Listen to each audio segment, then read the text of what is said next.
My backpack disappeared down the belt as a screening system as another guard waited for me to step forward in a freestanding doorframe. I glanced tentatively at Mom, who just passed through it and stood on the other side beside the guard waiting for me. "It's okay. Go ahead, Grace." I stepped forward, put my hands over my head, just the way the guard had shown me. As I stood still, something rolled around me, taking a quick x-ray. "Step out." Phew! I joined Mom and picked up my backpack from the conveyor belt. "Now all we have to do is get to the gate and get on a plane," she said, stepping back into her shoes and sliding her leather bag over her shoulder. That was when it really started to sink in. I was going to Paris, on an airplane. "Mom, I don't remember much about flying to Florida when I was little," as I said as I hurried up to keep up with her. "I remember pretzels, but that's about it." "I hope you'll sleep a little bit on..." "That's because we flew at night," she said. "You slept most of that trip. I hope you'll sleep a little bit on this one too. It's a 7-hour flight." She reached over and tousled my hair.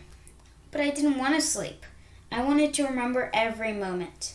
With a roar of engines and an amazing sense of power, we sped down the runway. I gazed out my window as we lifted into the air, as the runway sprawled below us. Planes and several trucks and buildings stretched and then shrank as we lifted higher. Pressed back into my seat by the steep upward climb, I squeezed Mom's hand. "This is amazing." From so high up, the city of Boston seemed to spread out forever. With Mom's help, I spotted the John Hancock Tower, the steeple Old North Church, and the harbor gradually shrank to the size of a puddle. And we still kept climbing through a mountain of white. We were in the clouds.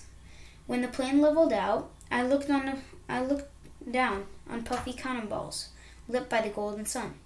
It felt as if I were dreaming. I couldn't look away. Eventually, lulled by the hum of the engine, I settled back in my seat. As I studied my French phrases, I felt as if I were cramming for a test. I'd be in Paris soon, and I had to be ready. Time passed, and daylight faded to darkness. When the steward came by with a platter of rolled washcloths and using a pair of tongs, handed one for each of us. I looked at Mom confused. "For freshening up before dinner, I think," she said with a shrug. Hot, steamy, lemon-scented, the washcloth felt wonderful on my face and hands. Next, we lowered the trays on the backs of our seats in front of us to eat dinner. I chose chicken pasta. When the steward placed it on my tray, I saw that everything came wrapped separately or was tucked into the compartments of a plate. A dinner roll, a tossed salad, and a chocolate mousse dessert. Yum. As soon as I was finished eating, Mom surprised me with a small velvet box. "For you," she said. "Really?" It had to be a jewelry box. I snapped it open, and sure enough, there was a pretty bracelet made up of silver links with a little silver bow. "A charm bracelet," Mom explained. "I thought you might want to fill it with charms that remind you of moments and places from our trip." I stared at the empty bracelet for a moment, trying to imagine what charms I might add to it, and the experience I would have for the next 5 weeks. Part of me wanted it all laid out before me like a road map, but of course, no matter how hard I tried to imagine my stay in Paris, there was no way I could know what was ahead of me. I just had to find out. I leaned across my seat and kissed Mom's cheek. "Thanks, Mom, I love it." She helped me fasten my bracelet to my wrist, and then it fit perfectly. Then I settled back to watch the movie that was playing on the screen overhead. Thanks to the vibrating lull of the plane, the warmth of a red blanket the steward gave me, and my stomach full, I fell into a deep sleep long before the movie ended. "Grace, time to wake up," Mom gently nudged me. I opened my eyes to sunshine as the plane dropped over countryside. Instead of harbor and the skyscrapers I'd seen while we took off from Boston, the plots of land below spiraled out from small towns like the spokes on a wheel. Soon, farmland gave way to greater numbers of buildings, and our plane cruised lower and lower. With a thunk of landing wheels and a roar of the engine, we touched down the runway of Charles de Gaulle Airport. "Ladies and gentlemen," the steward said, "welcome to Paris, France. The local time is 8:30 a.m., he repeated in the announcement in French. 8:30? I felt half asleep. Was I dreaming? We're 6 hours ahead here. It's 2:30 in the morning at home. Weird. No wonder I felt tired. We followed the other passengers off the plane and down a long tunnel. Then we took our place in a winding line inside the terminal. I reached into my backpack for my cell phone.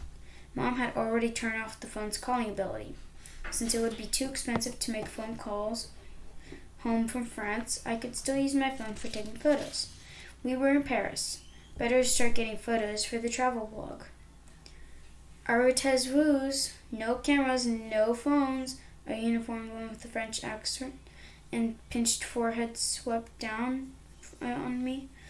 My heart dropped to my shoes. She wagged a finger at the nearby sign. We do not allow in this area. I'm sorry. Passenger behind us whispered. It's okay. You're not the first. He was dressed in a dark suit and tie. Someone who probably traveled often for business. Thanks, I whispered back. Then Mom put her arm around my shoulder and said, It's all good, Grace. We're in a new country now. Everything's going to be a little different, but we just have to stay loose. Stay loose, I repeated, glancing up at her. Sure, Mom said, demonstrating. Her arms became limp noodles, and she gave them a shake. Like when I'm running, if I'm too tense before the start of a race, I'll knot up and actually perform worse. Traveling in a new country is sort of the same thing. Then she shook out her legs, too, one at a time. Mom looked so funny that I nearly laughed. But when I saw another passenger chuckling, I felt the heat rise to my cheeks. Mom, stop, I pleaded. We're in the line. Yes, she yawned. Yes, I know that, Grace. A very long line, and I need to find creative ways to stay awake. She grinned at me. I shook my head but couldn't help smiling and yawning back at her. When we finally reached the front of the line, we made our way to a plexus window where another officer sat waiting. Bonjour.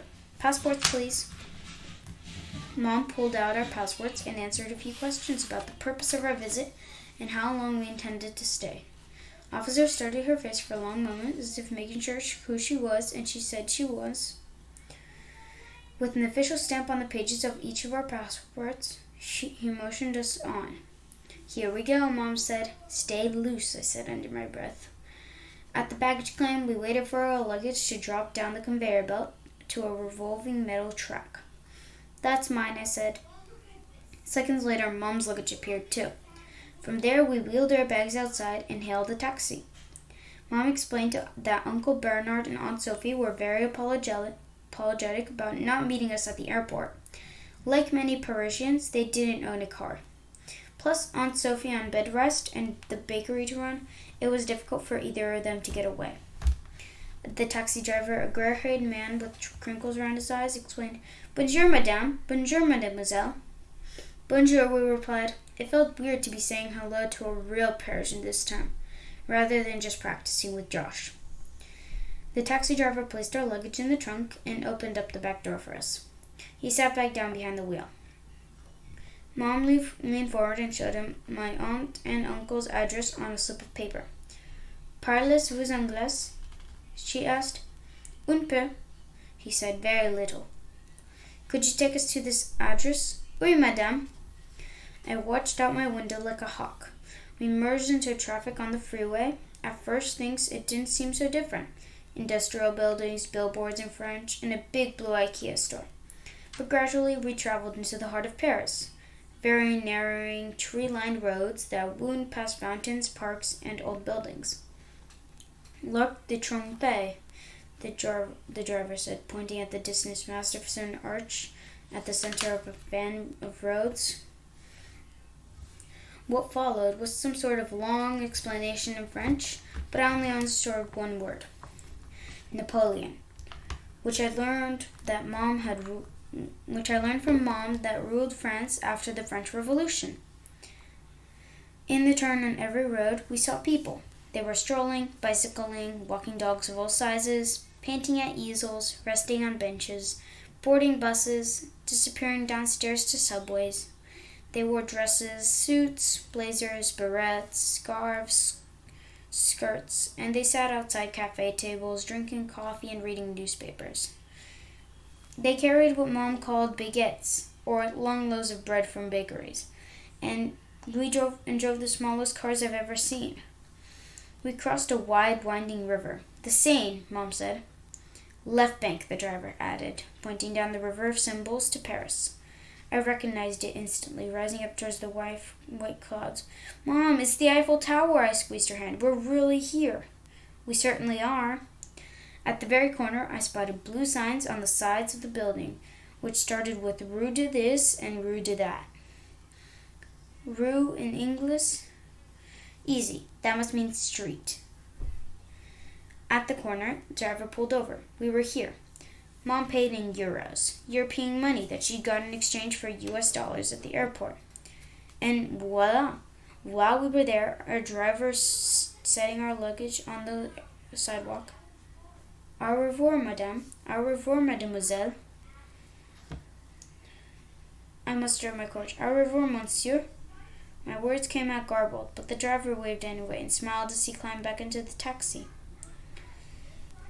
A flutter of wings went through me. We stood like a few yards away from the shop sign that read La Patisserie.